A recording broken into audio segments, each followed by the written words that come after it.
Now, when you actually do the calculations, going to Europe for a month, you can do it for $2,000.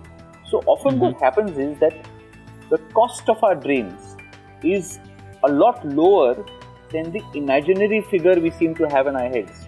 We seem to have this thing in our head, okay, I'm going to work till so-and-so age, get so much money, then I will follow my dreams. You can follow your dreams now.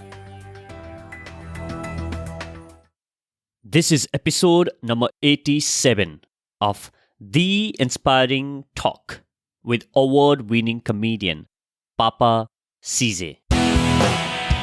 Welcome guys to The Inspiring Talk. My name is Vijay Gautam. I'm host for this show. Each week I interview today's most successful and inspiring personalities to help you realize your inner potential.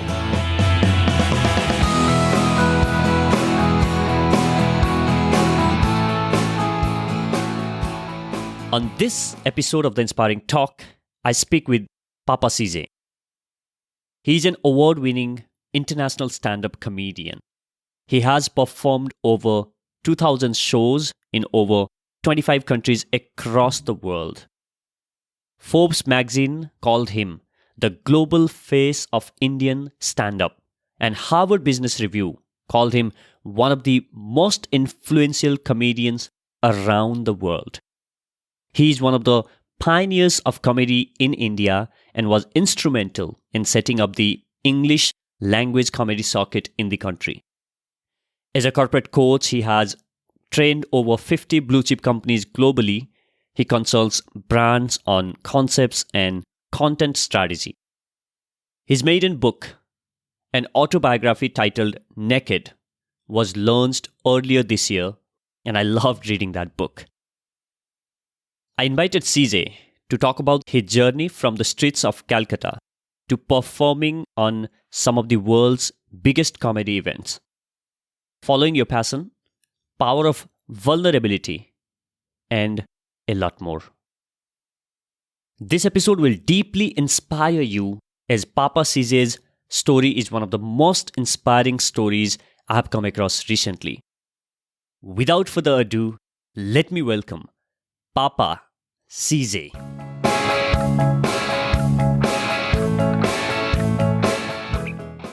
Welcome back inside this episode, guys. I'm super excited to be chatting with Papa CJ. Papa CJ, thank you so much for being here. It's my pleasure, Vijay. It's a pleasure to be here.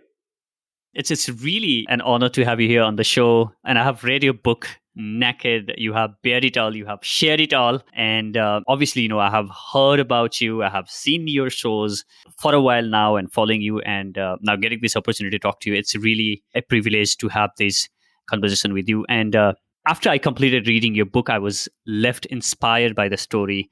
And also, I felt that, this is not a story of how good I am or how kick-ass I am or how, badass celebrity I am or whatever. But it's like, I'm just the guy just like each one of you. And at no point in your book, I felt that, there is no difference between, normal people who is reading the book. And when they look at you and they can see like, oh, okay, he is just the guy next door. He is not somebody would, feel that, okay, there's a huge gap between you and me kind of thing, which I think is, you want to say something on that? Thanks a lot. That's really good for my self-esteem. Basically, what you said, I read your book and basically you're pretty shit. And that's inspiring for me because I think, well, if he's shit and he can get to where he is, I can kick his ass and I can change the world. And I think that's what you wanted to do with the book, right? That's exactly how I like to inspire people. I like to tell them that, listen, I am the bottom of the barrel and therefore I can make you feel good about yourself. So after reading your book, I realized that, you are really close with your father. And you have mentioned in, some of the interviews in the past as well that your parents are the rock stars and not the ordinary parents, that the normal Indian people have because they have allowed you to go and experiment with a lot of things that you wanted to do in your life. What are the two biggest traits that you have kind of got from your dad? So I have got traits from both my parents. The fact is, I have always wanted to be like my father, but I am exactly like my mother. And it's quite interesting in that the journey of adventure for me and stand-up comedy started at almost the same time as the journey of adventure for my parents. I believe that the two of them bloomed quite late in life. So in 2004, I started doing stand-up comedy. And in 2004, as a family, we did our first trek to Mount Everest Base Camp. Now, in the last 15 years, my father is now in his early 70s, my mom is in her late 60s. My two parents have climbed Mount Kilimanjaro, they have trekked up to Everest Base Camp, they have done Annapurna Base Camp. My mother has learned how to fly ultralight aircrafts. My father has rafted down the Zanskar River. He has trekked all the way to Kailash Mansarovar. So I was very fortunate to have parents who take risks themselves, which is why they were comfortable with me taking a risk as well. Also, I was always financially independent. Even when I was doing comedy, I was on my own savings. I had my own bank balance. When I went broke, I took a job in the day. I used to work in the day and perform at night. This is when I was in London. So I was always supporting myself. In terms of the two traits that I have picked up from them, so both my parents are quite different in that my mother would be your textbook stand-up comedian in that she projects herself. She's very expressive. She's in your face. She will tell you the jokes. Whereas my father is a storyteller. So he's the kind of person who will whisper so everyone will keep quiet and shut up and try and focus just so they can lean in and listen. So I'd like to think that those are two different traits that I have picked up from them. But I'm definitely closer to my mom's side of it than my dad's.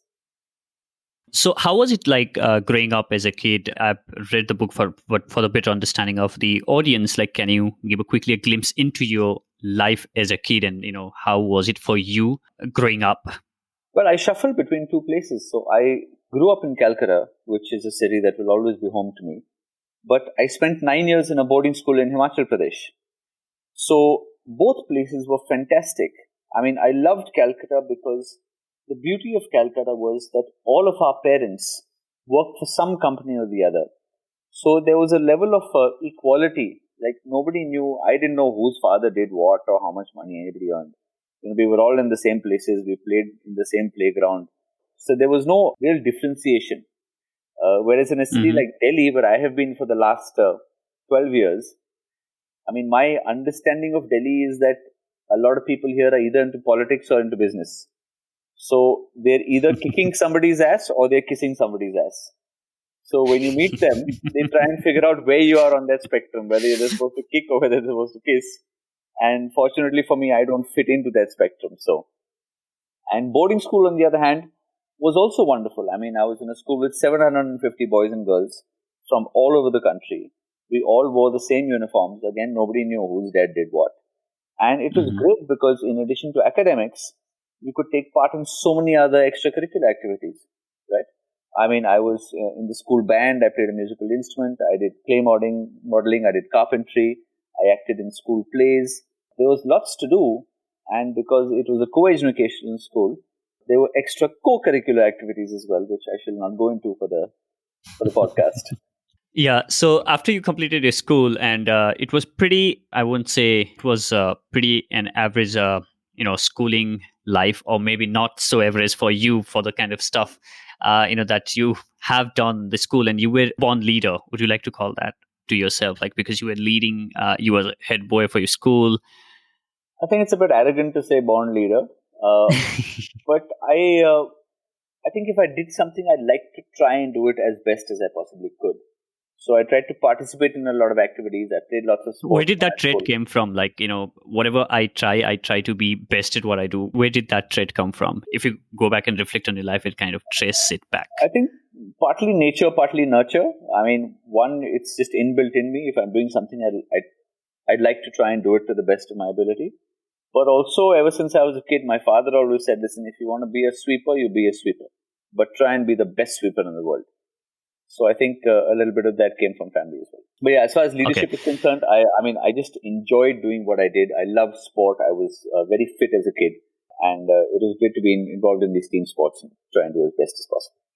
So one of the interesting things that kind of fascinated me, and which was after, you have done your college and then we're applying for the college in the London, and then you applied for the MBA, and Oxford says that you are too young to come here and join our MBA program. Wait for 1 year or 2 years, right? Wait for 2 years and then we'll let you in. Yeah. a lot of people, at the first rejection would give up, saying that, okay, they have said no. But Yeah. you wouldn't give up and wouldn't take no as an answer in the first attempt. Yeah, I mean, I don't know, that's been a trait that's been with me all my life. I don't believe in, even when I got through to business school, when I used to apply for jobs, the second I got a rejection letter, I used to reapply to the same company again. Some of them wrote back saying, thank you for reapplying, we still don't want you. But some of them on the second time actually did call me for interviews. So it's just one of those things that I think I have a bit of a thick skin, Mm-hmm. So it's one of those try. At some point, maybe the law of averages will kick in and you make it. And I would like to talk, in more detail about the thick skin bit, because that will come later, once you started doing comedy and stuff like that. So you went to London, you did MBA, and then you discovered comedy. How did you discover comedy? And can you share a little bit about like what you did in London after you went to Oxford, and share with the listeners what you did there? Yeah. So I did my MBA from the University of Oxford. It was a 1-year program. I got a job with IBM in their consulting practice. This was the year 2000 when the whole dot-com crash happened. And I spent 3 or 4 years at IBM. But those were terrible years because I wasn't really engaged in too many projects. The problem was I was a 23-year-old MBA from Oxford. I was the youngest MBA on the Oxford program. In fact, the oldest guy on my course was older than my father at that point. So for an organization that was employing me, I didn't have enough work experience to be where normal MBAs would be, where a 29-year-old would be. And yet I wasn't at an analyst level either because I had an MBA in the bag. So it was very difficult for them to place me as well. And because there wasn't much work around, in consulting, they say you're on the bench, you're on the beach. A lot of my time I was quote unquote working from home. I wasn't really working. I was just sitting at home watching television. So my dreams of corporate success were destroyed slowly over 3 years. And then eventually I took a sabbatical from work. I took a 1-year sabbatical. I managed to negotiate a little bit of pay during that sabbatical. And in that year off, I went to the Edinburgh Festival and I saw these guys doing stand-up for the first time. And I thought, this is the most amazing thing in the world. I mean, there was a guy on stage with a beer in one hand, a microphone in the other, and he was just having fun. And that was his job. I thought, wow, man, this is like the most amazing thing in the world. I've got to try it. So 3 months later, I got on stage for the first time on a boat on the River Thames in southeast London. Had a reasonably decent gig. Went on to do 250 shows in my first 10 months. Chucked up my job with IBM. Wow. After my first 250 gigs, I went broke. So I took a job in a recruitment firm. I used to work in the day, perform at night. Then one of my clients was an executive coaching outfit. So I qualified as a coach with them. So I would balance the coaching, which would give me some money, and that would finance my comedy habit. And I ended up doing about 700 shows in my first 3 years in the UK. But I have to tell you this. When I started doing stand-up, I was debating between doing stand-up comedy and doing a bartending course. But that bartending course that I looked at, they only taught us how to mix the drinks. They didn't teach us how to juggle the glasses. And I remember thinking to myself, well, if I can't juggle the glasses, I'm never going to get laid. That's why I took up stand-up comedy, to get laid. And that was 15 years ago, Vijay. And in the last 15 years, I can't tell you how many times I wish I had taken that bartending course. Yeah. So one of the things, that you have done was taking that sabbatical because you felt that you were not challenged enough and, you were not quite enjoying what you were doing at your job. And then you took that sabbatical. So for the people who are listening to this podcast and who are on the cusp of, or maybe who are thinking that, whatever job that I'm doing or wherever I am today, and I absolutely hate it, and I want to figure out path for myself, and I have no idea what I want to do next, right? So what would be your suggestion to people who are looking at taking sabbatical, how they can go about preparing for it? Because I don't want, after listening to our podcast, somebody going and quitting their tomorrow morning because Papa CJ told to take sabbatical. So there are two things. You have to realize that it's very fashionable to say follow your passion, right? True. Yes, it is very important to feed the soul, but it's very important to feed the stomach as well. So I think that's the balance you need to find. You need to make sure that you are financially independent. The only independence is financial independence. Now, there are two pieces of advice I normally give people who come to me. The first question I ask them is that if you had $1 billion in the bank, what would you do? How would you spend your time? Right? Not what would you buy. So one of the common answers I used to get, this is of course before coronavirus, was that I'll travel. So I said, okay, where will you travel? I will go to Europe. Okay. How long will you go for? I'll go for 1 month. Now, when you actually do the calculations, right? I remember there was a book, a Frommer's book saying Europe on $50 a day, right? Actually, going to Europe for a month, you can do it for $2,000. So often what happens is that the cost of our dreams is a lot lower than the imaginary figure we seem to have in our heads. We seem to have this thing in our head, okay, I'm going to work till so-and-so age, get so much money, then I will follow my dreams. You can follow your dreams now. The second thing I do, and I do this with a lot of senior professionals as well, who often end up actually quitting their jobs after this conversation, is I ask them, okay, do a mathematical calculation, actual numbers, of how much money you need from today until the day you die. Calculate everything. Calculate rent, calculate medical costs, calculate holidays, calculate children's education. Now, let's say you've got a number that is 100, right? Now I say, okay, fine. Now subtract how much you already have from that. If you count your assets and what you already have in the bank. Let's say you've got 50, you come down to 50. Now say, okay, how many years are there left for you to work? Now you say, okay, I have, let's say, 10 years left to work. That means you need to earn 5 a year. Most people find that they're actually earning 10 or 15 a year already. But they're killing themselves for 15 hours a day, 6 days a week. Why are you killing yourself then? Right? Where you can comfortably get away working a lot less and following your dreams and doing whatever it is that you want to do. So I think it's very important to find that balance between feeding the stomach and feeding the soul. But you need to put those actual numbers down sometimes, because that can help you plan your life much better. That's a very practical, answer that anyone has ever given when it comes to, following the dream. Otherwise, you will see a lot of people talking about, from the perspective of go ahead and, quit your job or figure out what you want to do. But I think that's the most practical and maybe the most honest answer that, somebody can give, that just go and figure out the cost of your dream and then see where you stand today. See, that's also just one approach. I mean, there are multiple ways you can look at it. One of the most wonderful sayings I like is that if you want to walk on water, you've got to get out of the boat. And with a lot of creative professions, as they say, leap and the net will appear. Right? Don't go jump off a building. But in terms of creativity, nobody is confident when you start. You've just got to take that jump.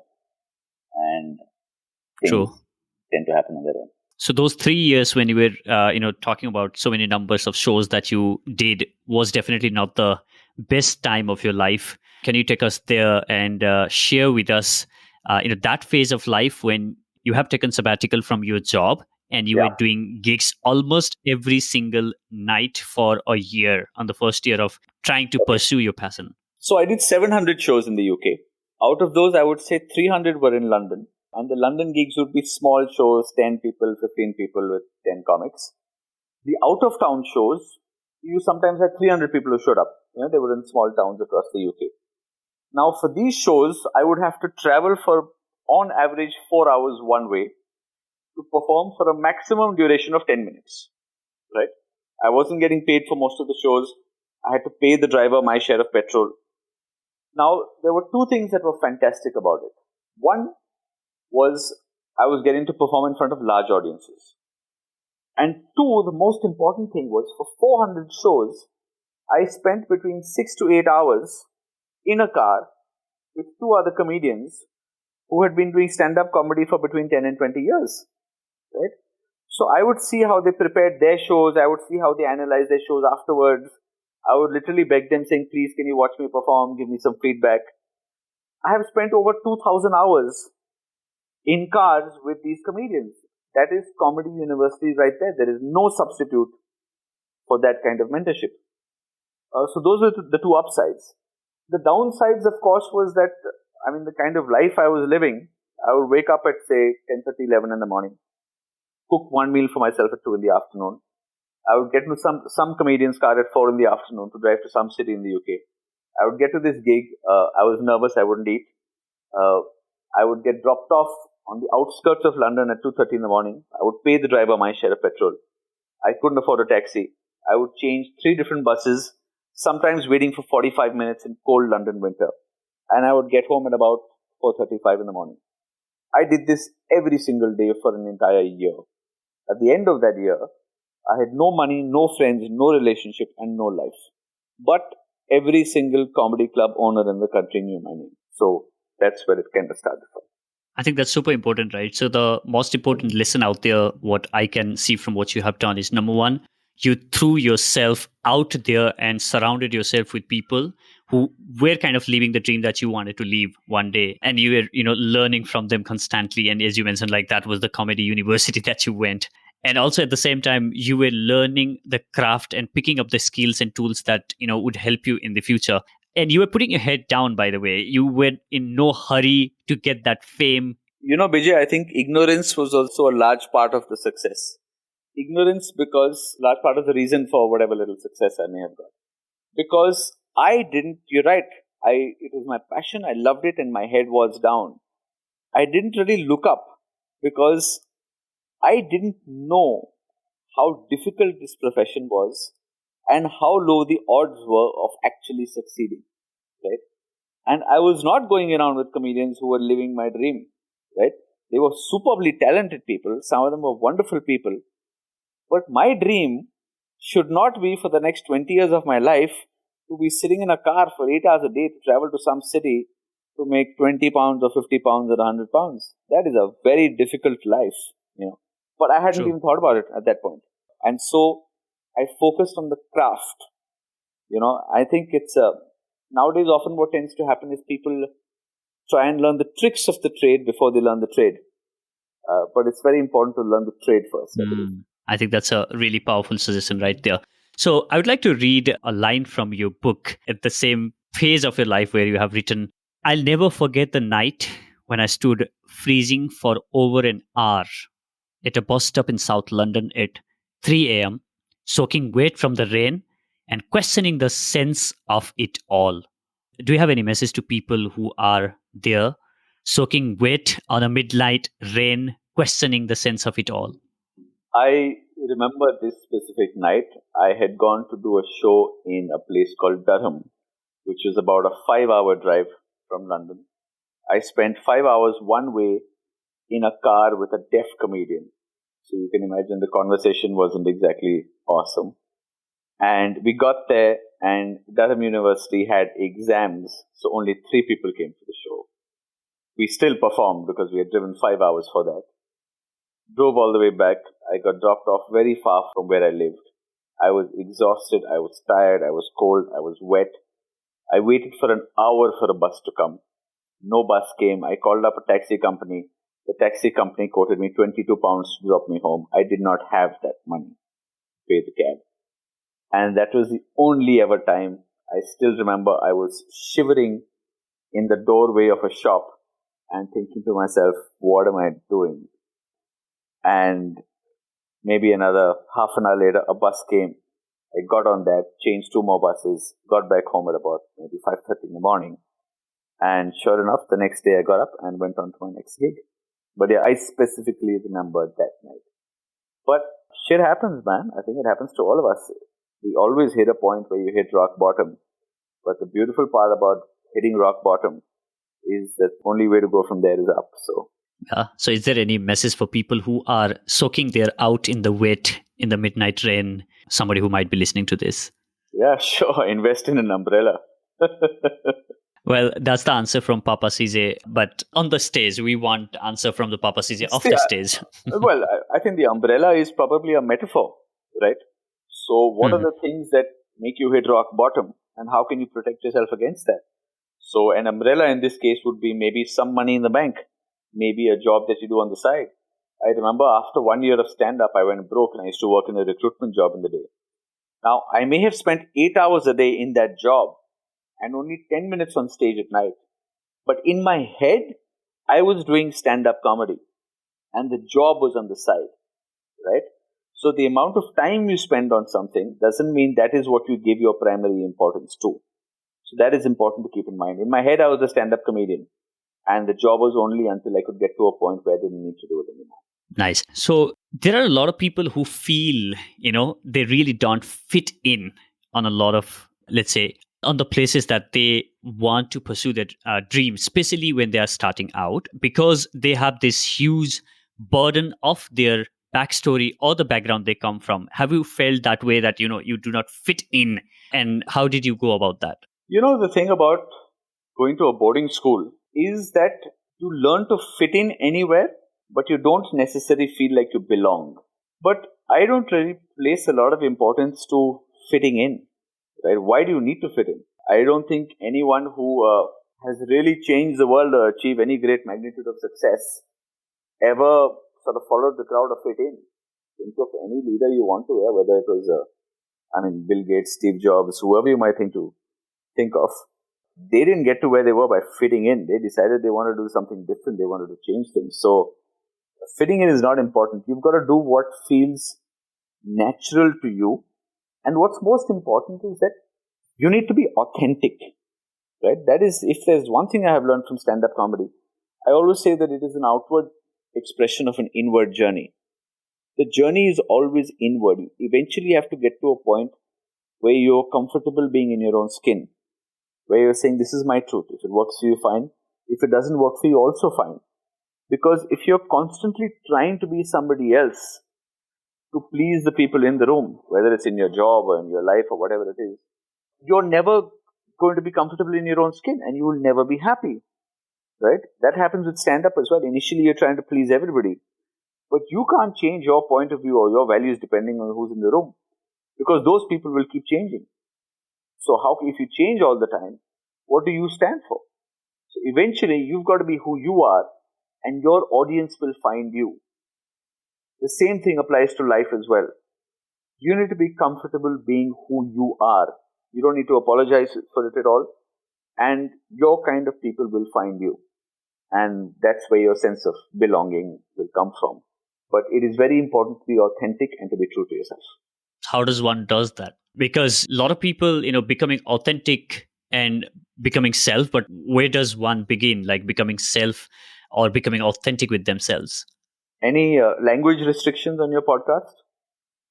Go ahead. Just stop giving a fuck, right? There is this philosophy. I think it's better with age, right? There is this philosophy. I haven't read Mark Hanson's book. I don't know if he says that, but I have this bag of fucks philosophy. I believe that we are all born with a bag of fucks.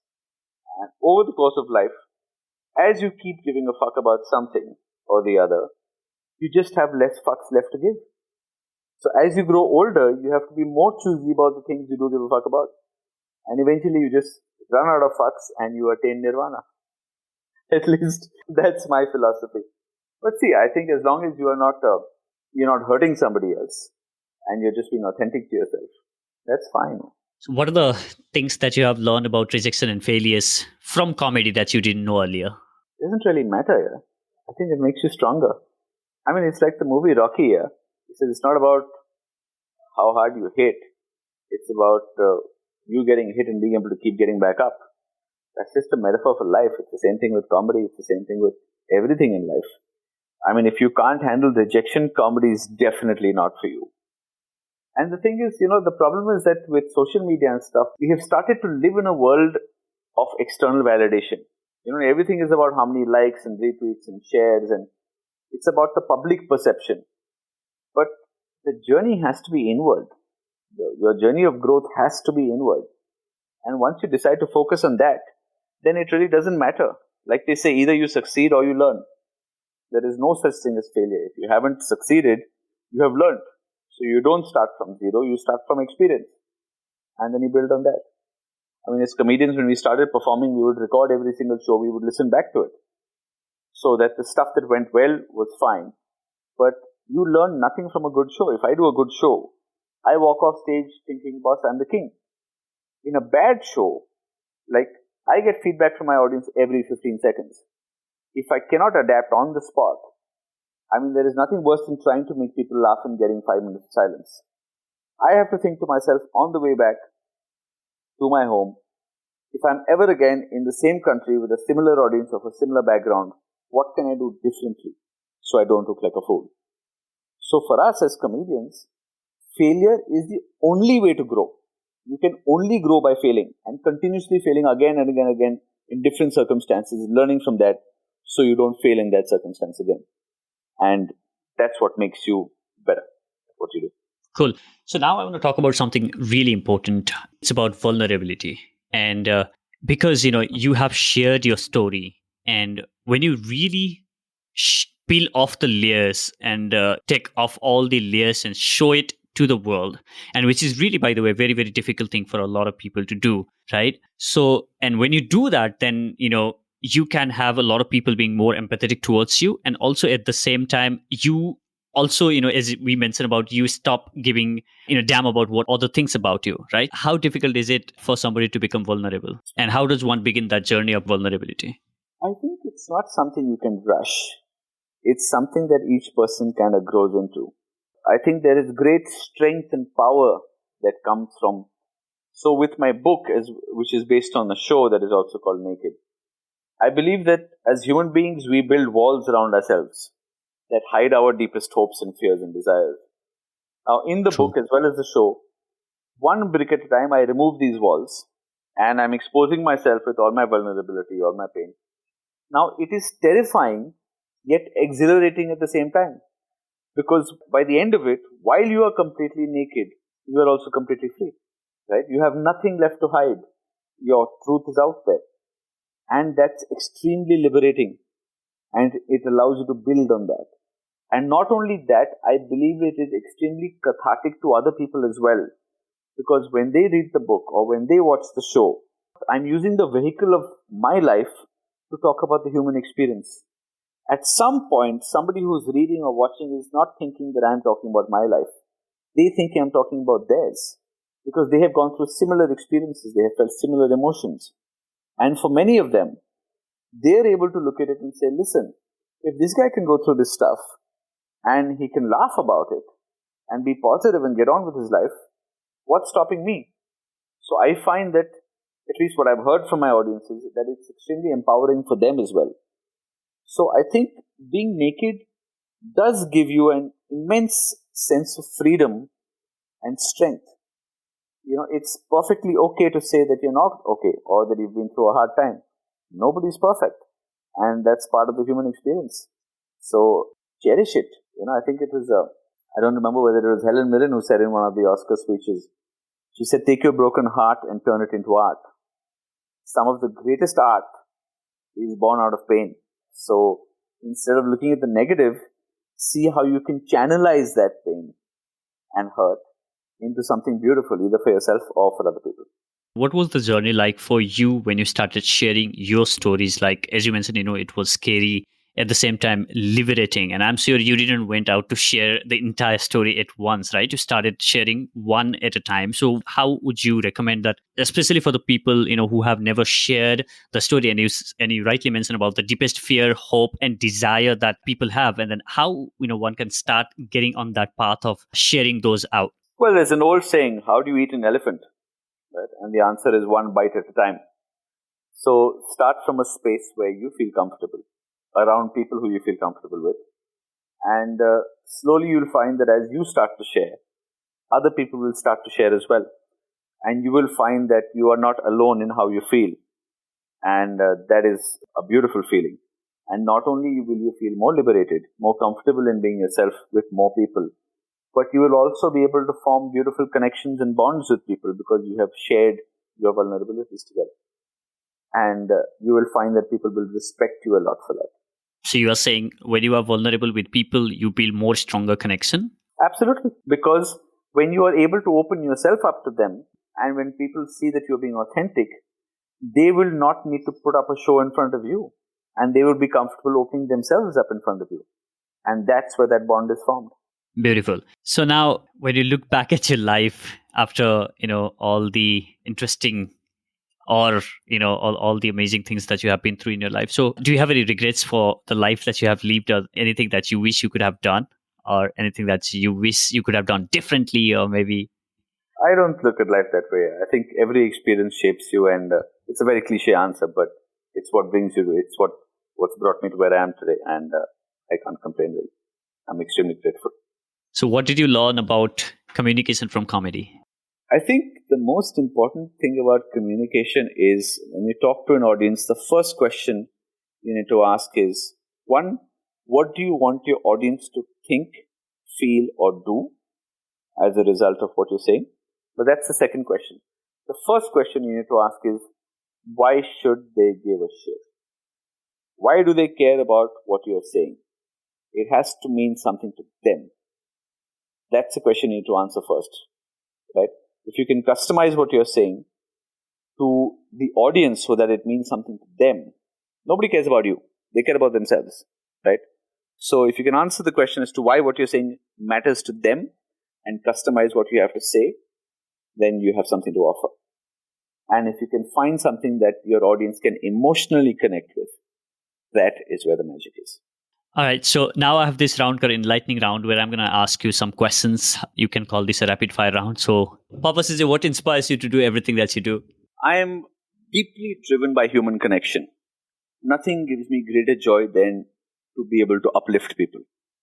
Whether it is through laughter and my comedy, whether it is my happiness project where I go and perform for free in hospitals and people's homes who are unwell, whether it is motivational speaking at colleges to be able to equip people to realize their dreams, whether it's my corporate training stuff.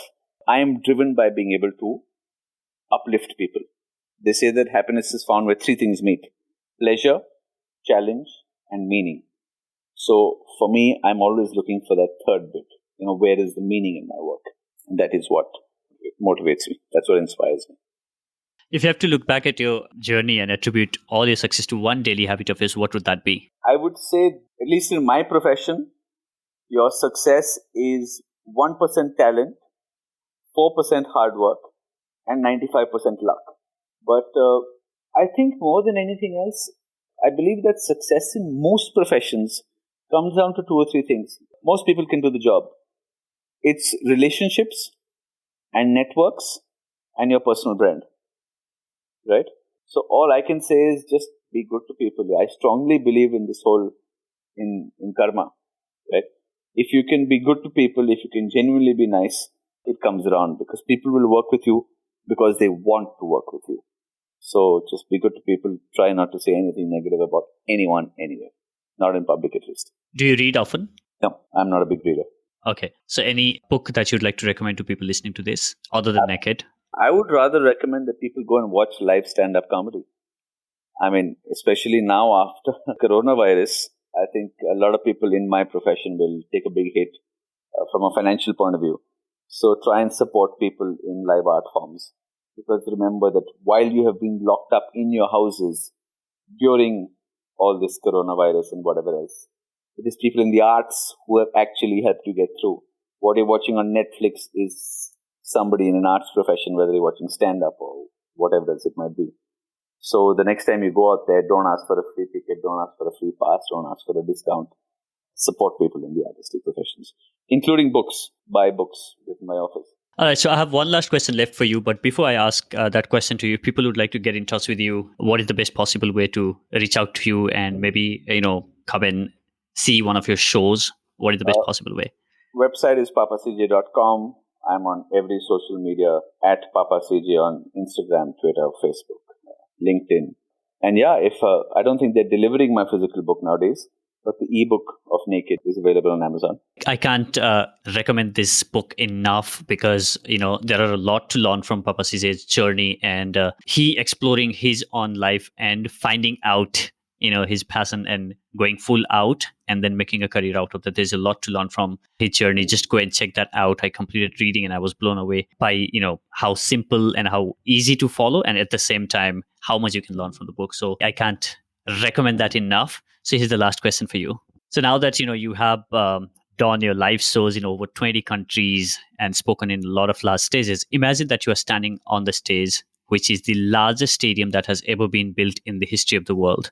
And there are millions and millions of people out there on that stage.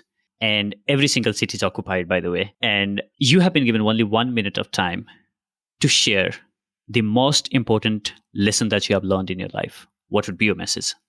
I would say to be compassionate. If you can be compassionate and live your life with compassion, that's fantastic. Also, there's a quote that I really like, which is, don't let the world change your smile. Let your smile change the world. So that's one I always like to share. Be compassionate. Thank you so much for being on the show. My pleasure. Thank you so much for having me, Vijay. Thank you so much for listening to this episode of the Inspiring Talk podcast. The show is topping charts on Apple Podcast and some other platforms. Thank you so much for all the love and support. It means a lot to me, and I would really appreciate if you can leave a nice review for the show on Apple Podcast and subscribe to the podcast wherever you get your podcast from. I hope you learned something or got some inspiration. If you did, take a screenshot of this episode and post it on your Instagram. And don't forget to tag me @Vijay Speaks. You can access the show notes of this episode by visiting theinspiringtalk.com/8787. Thank you so much for listening.